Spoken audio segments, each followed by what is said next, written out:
Good morning friends. Today we are going to learn math subject. Open page number 208. Write today's date and day. Now today we are going to learn chapter number 13. Data handling. Means आपके पास कोई data है तो उसे हम किस प्रकार से arrange कर सकते हैं, अलग अलग ग्राफ्स के द्वारा या चार्ट के द्वारा हम उसे कैसे अरेंज कर सकते हैं, वो इस चैप्टर में हम पढ़ेंगे। ये चैप्टर हमने पहले भी पिछली कक्षा में इसे पढ़ा है। चलिए तो रिकॉल करते हैं। Information collect for study is called data. तो अध्ययन के लिए मतलब किसी भी चीज़ की को स्टडी करने के लिए जो इंफॉर्मेशन कलेक्ट की जाती है वो क्या कहलाती है? डेटा, है ना। Data is organised in different ways so that जो आपके पास डेटा है उसे विभिन्न तरीक़ों से व्यवस्थित किया जाता है ताकि it can be easily understood, उसे आसानी से समझा जा सके। It can be presented in more eye catching manner, means उसे इस तरीके से रिप्रेजेंट किया जाए कि आप आसानी से उसे देखकर समझ सकें। It can show information with large numbers by using a scale more conveniently। और जो भी इंफॉर्मेशन है, जो भी लार्ज नंबर्स हैं, बड़े नंबरों को भी उसमें जो स्केल है उस पर उसे अच्छी तरह से दर्शाया जाता है। और इंफॉर्मेशन कैन बी कंपेयर्ड, ताकि इंफॉर्मेशन जो भी आपके पास इंफॉर्मेशन है उसकी तुलना की जा सके। ठीक है। Different representation of organised data are tables, bar graphs, circle graphs, pie chart etcetera. तो ये बताया गया है कि जो डेटा रिप्रेजेंटेशन है वो विभिन्न तरीक़ों से कैसे किया जाता है। एक तो टेबल के द्वारा बार ग्राफ बनाए जाते हैं, ये इसे हम बार ग्राफ कहते हैं। दूसरा है इधर सर्कल के द्वारा, है ना, जो सर्कल ग्राफ्स होते हैं उन्हें पाई चार्ट भी कहा जाता है। Following is a bar graph which shows the graphs of 21 students in class 5A.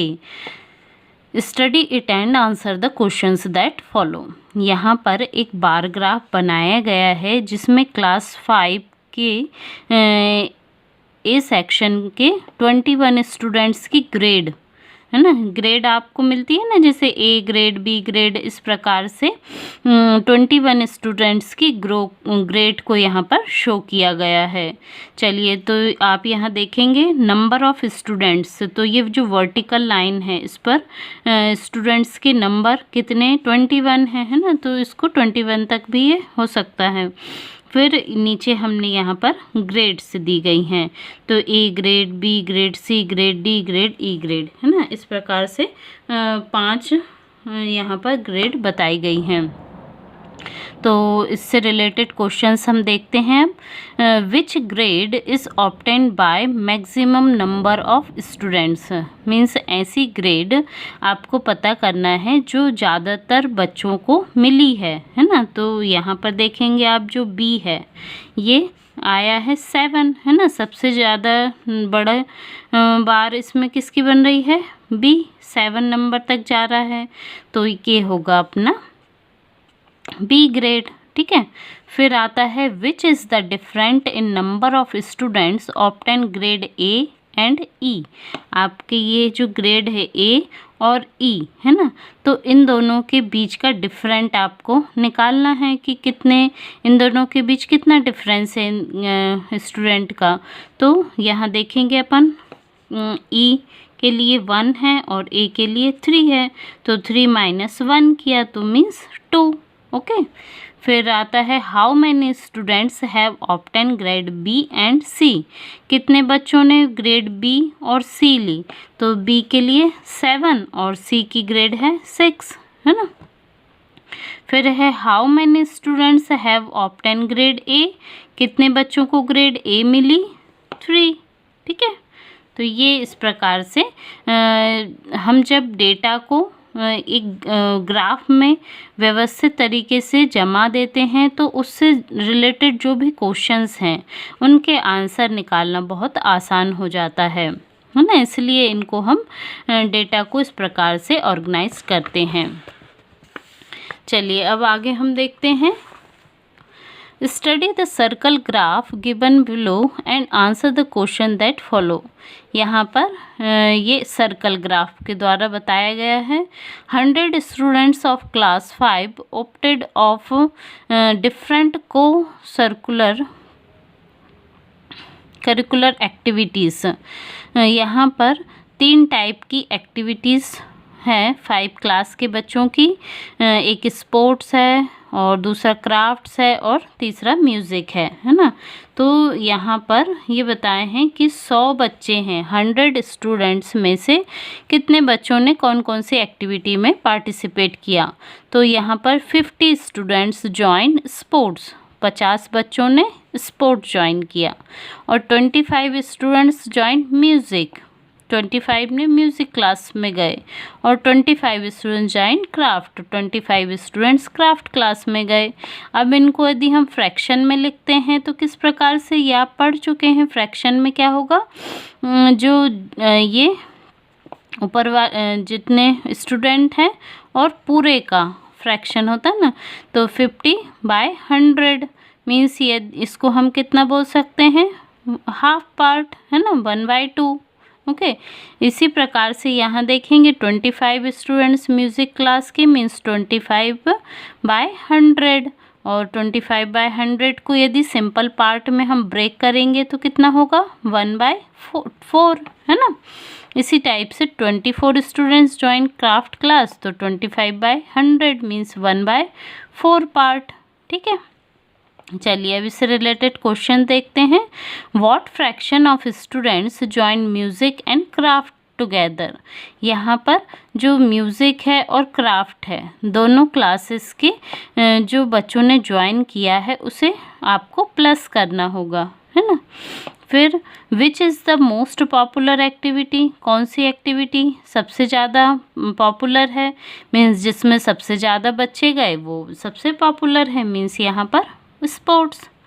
Which 2 activities have equal enrolment of students. ऐसी कौन सी 2 एक्टिविटी हैं जिनमें बराबर बच्चे गए हैं, बराबर बच्चों ने एनरोलमेंट लिया, तो क्राफ्ट एंड म्यूज़िक, दोनों के नंबर ऑफ स्टूडेंट्स इक्वल हैं। ठीक है, how many more students are there in sports as compared to craft. तो स्पोर्ट्स के उसमें कितने बच्चे ज़्यादा हैं क्राफ्ट से, इजीली 25, है ना, आधे। ठीक है, यहाँ 50 हैं, यहाँ 25 हैं, तो 25 स्टूडेंट्स स्पोर्ट्स में ज़्यादा हैं क्राफ्ट से। ठीक है, चलिए आगे देखते हैं। Circle graphs and line graphs. अब कैसे सर्कल ग्राफ्स बनाए गए हैं। अ circle graph is also called a pie chart. ये जो सर्कल ग्राफ होते हैं इन्हें पाई चार्ट भी कहा जाता है। Data can be represented in it by dividing the circle into different parts. इसमें क्या करते हैं, जो भी डेटा होता है उसे रिप्रेजेंट करने के लिए सर्कल को अलग अलग पार्ट में डिवाइड किया जाता है। Fractions are calculated for each part from the given data. और जो भी डेटा आपको दिया गया है उसे कैलकुलेट करने के लिए उसके प्रत्येक पार्ट को इस प्रकार से अरेंज किया जाता है। The circle is divided into parts as per this fractions. और सर्कल को जो भी उनका फ्रैक्शन पार्ट होता है उसके अकॉर्डिंग उसको डिवाइड किया जाता है, जैसा कि आप ये पिक्चर्स में देखेंगे। ठीक है, चलिए एक एग्जाम्पल दिया गया है यहाँ पर। The given table shows different colours of caps selected by 24 childrens. 24 बच्चों के द्वारा अलग अलग कलर की ये कैप दी गई हैं। इन्हें कैसे सेलेक्ट किया गया उसको एक टेबल के द्वारा दर्शाया गया है। तो ब्लू कलर की जो कैप है उसे 6 चिल्ड्रन ने लिया। ठीक है, और रेड कलर की कैप को 3 चिल्ड्रन, 3 बच्चों ने लिया। वाइट कलर की कैप ली 12 बच्चों ने, सबसे ज़्यादा वाइट कलर की कैप बच्चों को अच्छी लगी, है ना। फिर ब्लैक कलर की कैप भी 3 बच्चों ने ली। ठीक, तो इस प्रकार से ये टेबल बन गया। अब इस इंफॉर्मेशन को हमें किसे बताना है, सर्कल ग्राफ में, है ना। To convert this information into a circle graph we first calculate the fraction for each part as given below. तो इसको हमें ग्राफ में बदलने से पहले हम क्या करेंगे, जो भी हमारे पास इंफॉर्मेशन है उसे हम फ्रैक्शन में डिवाइड शो करेंगे। कैसे करेंगे, सबसे पहले हमें क्या निकालना है, टोटल नंबर ऑफ कैप्स, है ना। कितनी है number, total number of caps 24। Okay, अब ब्लू कलर की कैप के लिए फ्रैक्शन क्या होगा, 6/24। मीन्स इसको यदि हम लोएस्ट टर्म में देखते हैं तो 1/4, ठीक है। और रेड कैप जो है फ्रैक्शन की वो 3/24। तो इसको हम कैसे, ये डिवाइड करना आता है ना आपको, भूल तो नहीं गए हैं। जैसे हमने यदि इसको कट करते यहीं पर तो 6 1 ज़ा 6 और 6 4 ज़ा 24, है ना। तो इस प्रकार से ये आ गया आपका 1/4। फिर यहाँ पर यदि ये जो 3/24 है मीन्स 3 1 ज़ा 3 और 3 8 ज़ा 24 होता है ना। तो इस प्रकार से इसको फ्रैक्शन में डिवाइड किया। एंड वाइट कैप फ्रैक्शन 12/24, 12 1 ज़ा 12, 12 2 ज़ा 24, तो 1/2। और for black caps fraction 3/24 means 1/8। Cut करना भूलना नहीं है, 3 1 ज़ा 3 और 3 के टेबल में 24 कितनी बार में आता है, 8 टाइम में, है ना। चलिए ये हो गया। अब इसको हमें सर्कल में बताना है। तो इसके लिए सबसे पहले क्या करना होगा, एक रेडियस लेके हमें सर्कल बनाएंगे, ठीक है। सर्कल बनाने के बाद हम इसके फ्रैक्शन पार्ट डिवाइड करेंगे। तो सबसे पहले देखिए हाफ पार्ट, इसको सर्कल को 2 पार्ट में डिवाइड किया तो इसका आधा ये वाला हो गया वाइट कैप, ठीक है। फिर 1/4 और एक 1/4 पार्ट किया इसका, ये हो गया। अब ये वाला जो पोर्शन बना इसमें हम क्या करेंगे, इसके 2 पार्ट होंगे, है ना, 1/8 और ये 1/8, ठीक है। समझ आया। इस प्रकार से हम फ्रैक्शन के द्वारा इसको इसके पार्ट्स डिवाइड करते हैं सर्कल के। और इनको अच्छे से और शो करने के लिए हम इसमें अलग अलग कलर फिल कर सकते हैं, है ना। तो ये और अच्छे से आपको समझ आ जाएगा, ठीक है। फिर आता है अपना लाइन ग्राफ। मतलब लाइन ग्राफ कैसे बनाते हैं, do you know the number of students in class 5, the given below is the list show the number of students in class 5 of the school for 6 consecutive years। यहाँ पर आपको class 5 के बच्चों की लगातार 6 साल में मतलब हर साल कितने बच्चे थे क्लास 5 में, वो यहाँ पर दिखाया गया है। जैसे 2010 में 40 स्टूडेंट्स थे, फिर 2011 में 45, 2012 में 60, 2013 में 70, 14 में 75, 15 में 80। तो इस प्रकार से लगातार 6 सालों में क्लास 5 में स्टूडेंट्स की संख्या यहाँ पर दिखाई गई है। तो इसे हम अब लाइन चार्ट पे हमें बताना है। तो लाइन चार्ट पे किस प्रकार से बताते हैं देखते हैं। Look at the following how this list is represented on square paper. तो यहाँ पर आपको दिख रहा है ये स्क्वायर पेपर कहलाता है, इसका हम यूज़ करते हैं लाइन चार्ट बनाने के लिए, ठीक है। On careful observation you can see that the dots points are put as per the pairs in the list, that is a point is put in corresponding with 2010 40 other points are put like this. If we join the points using ruler and pencil, the graph so obtained is called a line graph। यहाँ पर देखिए आप नीचे जो आपकी horizontal line है इसमें years जो हैं 10, 11, 12, 13, 14, 15 ये ईयर्स शो करे हैं, और ऊपर वाली वर्टिकल में नंबर ऑफ स्टूडेंट्स इसमें बताए गए हैं, है ना।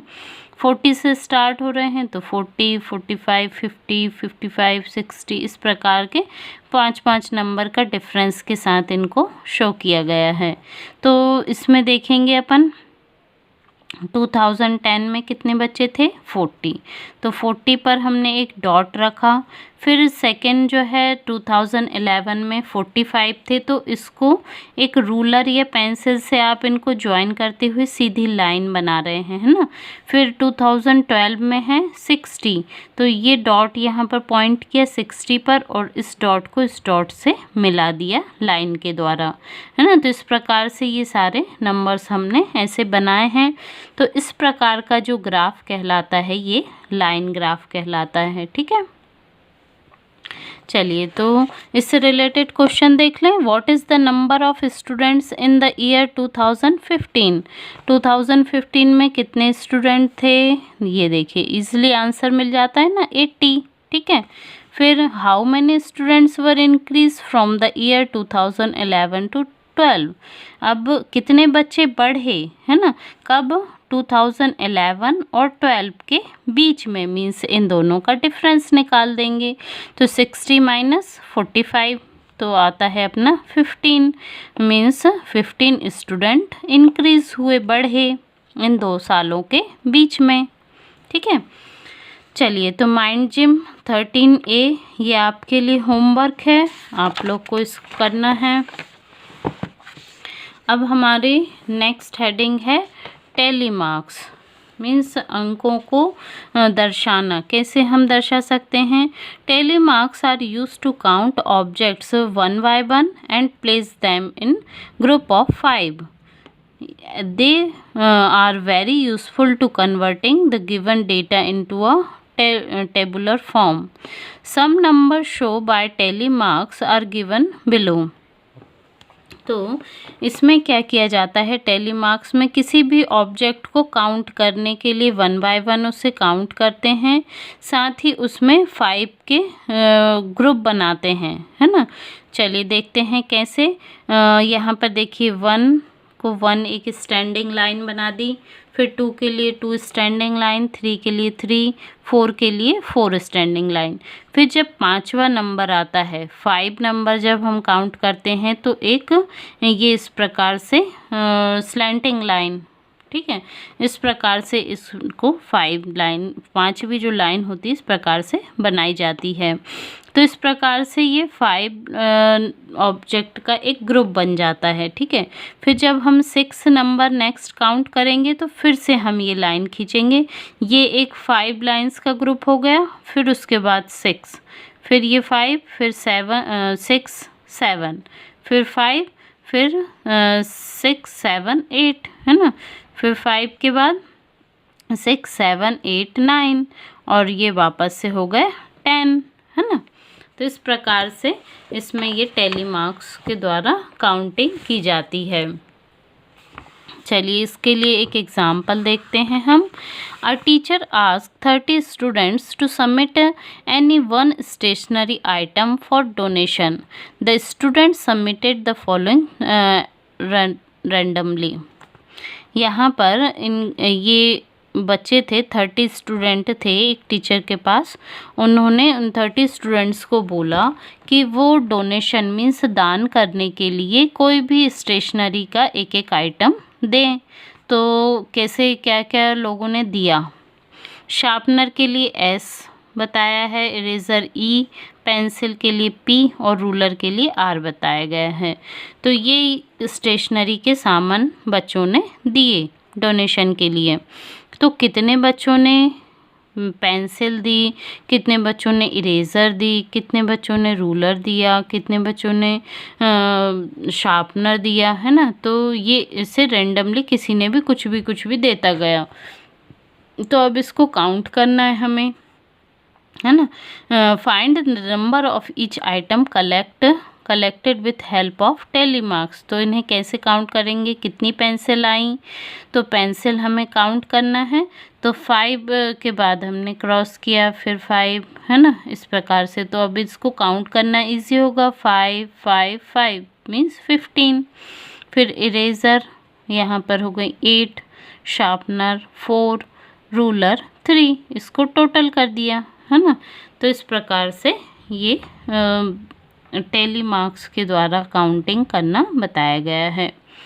एक और एग्जाम्पल है, convert the following data of the number of different balls into a table using tally marks. यहाँ पर अलग अलग गेम्स की बॉल बताई गई हैं, इनको आपको काउंट करना है ना। तो पहली है क्रिकेट बॉल कितनी है ये आपने काउंट किया, इनको टैली मार्क्स के द्वारा रिप्रेजेंट करना है और टोटल नंबर काउंट करके टेबल में बताना है। ठीक है, तो ये हो गई अपनी 13। ठीक है, 5 और 5 10 के बाद 11 12 13, ईजी होता है ना काउंटिंग। फिर टेनिस बॉल कितनी है 9, 5 के बाद 6 7 8 9। ठीक है, फिर बास्केटबॉल कितनी है 5, football 2, total number of balls 29। तो इस प्रकार से जब हम टैली मार्क्स के द्वारा काउंटिंग करते हैं, नंबरों को काउंट करते हैं, तो उन्हें लिखना और काउंट करना बहुत आसान हो जाता है। चलिए, तो माइंड जिम 13B ये भी होमवर्क है, यहाँ पर हमारा ये चैप्टर कंप्लीट होता है। Okay, thank you.